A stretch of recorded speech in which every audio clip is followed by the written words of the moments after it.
I'm Deborah Rogers, the principal of the Roanoke Avenue Elementary School.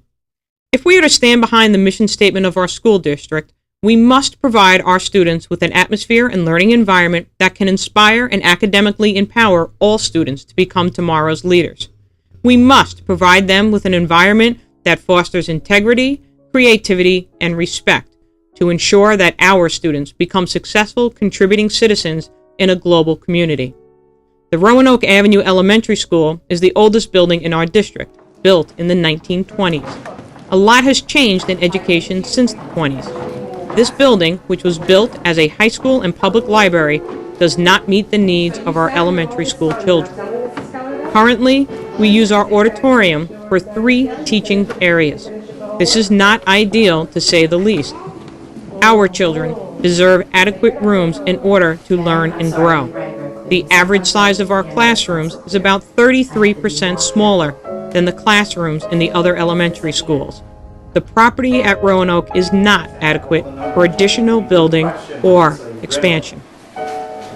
Roanoke has been referred to as the small school with a big heart.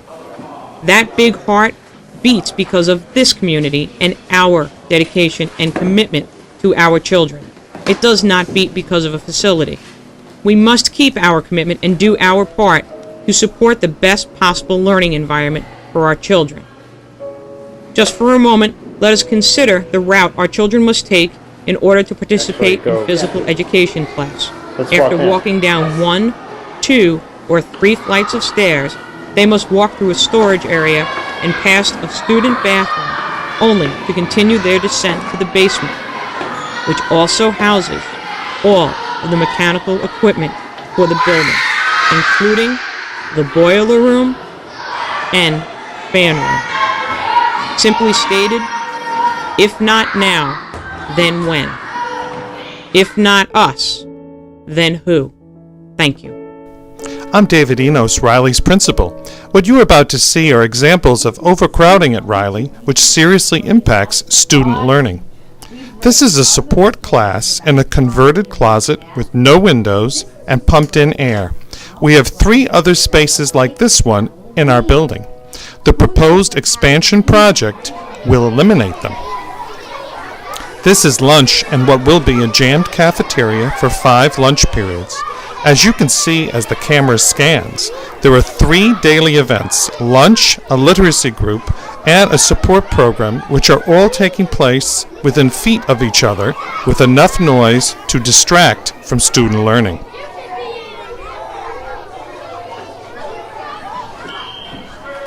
This is a full PE class and half a gym. Due to the size of the cafeteria in the gymnasium, we simply have no other place for these students to have physical education. Now you can see indoor recess for 150 students with no room to move around who are watching a video on the other side of the wall during inclement weather. Hello, I'm Patricia Nugent, acting principal at Phillips Avenue. One major area of space concern at Phillips Avenue Elementary School are the portable classrooms that house our entire 3rd grade, located in the back outside of our main building. Unquestionably, this leads to an unsafe environment. If for any reason we have to go to a lockdown, our 3rd graders become locked out. Also, all of our 3rd graders have to pass from these portables to inside our building every day at various times for various reasons. This presents a significant problem for our students, particularly during inclement weather. Another space issue at Phillips Avenue concerns the size of our library. Currently based on square footage, Phillips Avenue's library is the smallest library in the district. As you can see on the video, students are crowded as they bookshop and there are no spaces for students to read quietly. Also, our library does not have the space for bookshelves to store books. As a result, our library collection contains the fewest books, solely for the reason of lack of space.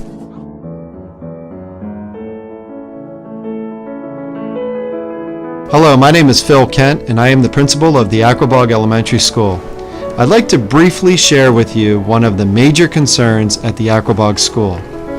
We are utilizing all of our classroom spaces. Therefore, we have been forced to utilize our basement space to service our students. As you can see and imagine, educating students in a space that is meant for storage is a huge concern of ours. This space does not meet a standard for instructing our children, especially our neediest students. First and foremost, the basement area is a safety hazard for educating students. The flooding in this area and the lack of ventilation is of grave concern to me, my staff, and our parents. We should not be educating our students in basements. They are for storage. This space is not a classroom. The noise and distractions from the other services being provided simultaneously creates difficulty for students to concentrate and remain focused on the teaching. I can't see us continuing to educate our children in places and spaces that are not sound educational environments. This site expansion needs to occur now. Hello, I'm David Denseski, principal of Pulaski Street School.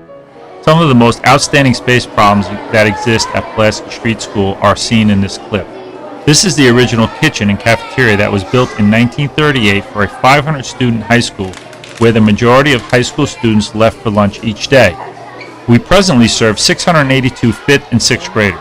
Because the cafeteria is half the size that is needed to house our students appropriately for lunch, we have to utilize the auditorium.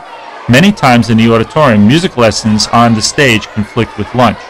Using this space for lunch puts excessive wear and tear on the room and is not an appropriate area to introduce food each day. Hello, I'm Andrea Picar, principal of the middle school. Keeping on the same theme as my colleagues, space is the obvious need.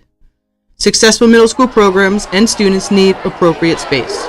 Many original storage spaces are now instructional space.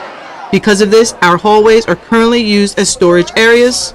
Having physical education mats and custodial machines in the hallway, I'm sure, is somehow a code violation. Additionally, closets are not appropriate environments for any type of instruction, including music lessons. Various support services as well as music can be found in original storage areas. As you can see by these video clips, there is a limited amount of space for music and PE programs. As academic programs have changed over the years, we have had to update our science facilities to the best of our ability.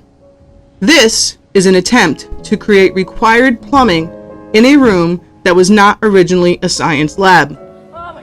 Finally, there is no possible way we could ever fully secure our building with students entering and exiting every 41 minutes from the portable classrooms. An emergency lockdown is not an option when 6 classrooms are not part of our main building. As you can see, students are also exposed to all types of weather with no way to protect them from the elements. Luckily, as you continue to listen, you will see all these issues do have a solution.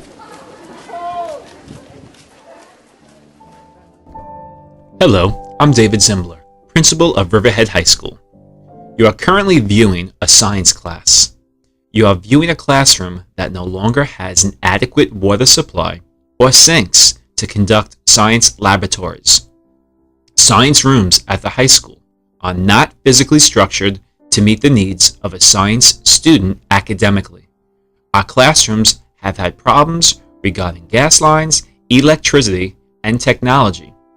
As you can see from the picture above, gas lines can no longer be repaired and have been capped. Our current laboratory stations are not adequate within the New York State Science Laboratory Requirement Guidelines. The current settings do not foster an environment of creativity. Organization of instruction without the supportive physical dynamic does not lend itself to the proper instruction of a high school science classroom. As you can see, our science rooms need to be updated to support our 21st century learners. The rooms are almost 40 years old. In addition, we have and are currently conducting classes in the upper library, cafeteria, auditorium, and rooms that were previously office space. The addition of new science classrooms and renovations to our upper library will allow us appropriate classroom space for all our students. This brings us to an issue that has been previously discussed by our other district principals. Students walking to and from portables is a safety and an academic issue.